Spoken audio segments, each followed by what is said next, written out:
Bharat mission અંતર્ગત ગામડાઓમાં પાણીના શુદ્ધિકરણ માટે ટ્રીટમેન્ટ પ્લાન્ટ બનાવવામાં આવ્યો, પરંતુ ગુજરાતના અનેક ગામડાઓમાં આ પ્લાન્ટ શોભાના ગાંઠિયા બનીને ઊભા છે।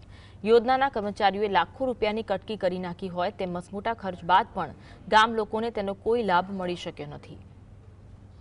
કેન્દ્ર સરકારે લાખ રૂપિયા ફૂંક્યા, જિલ્લા ગ્રામ વિકાસ એજન્સીએ દેખાડા પૂરતી દેખરેખ રાખી અને પરિણામ એ આવ્યું કે બધું શોભાના ગાંઠિયા બની ગયા।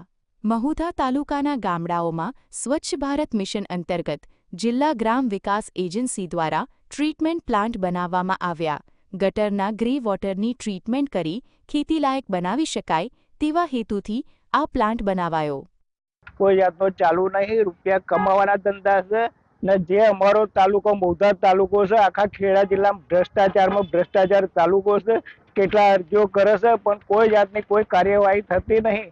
જો આ પ્લાન્ટ વ્યવસ્થિત ચાલુ થાય તો લોકોને ચોખ્ખું પાણી મળે ને પીવાનું પાણી મળે, અમારી આ માગ છે। અહીંયા આગળ પ્લાન્ટ થયેલું છે।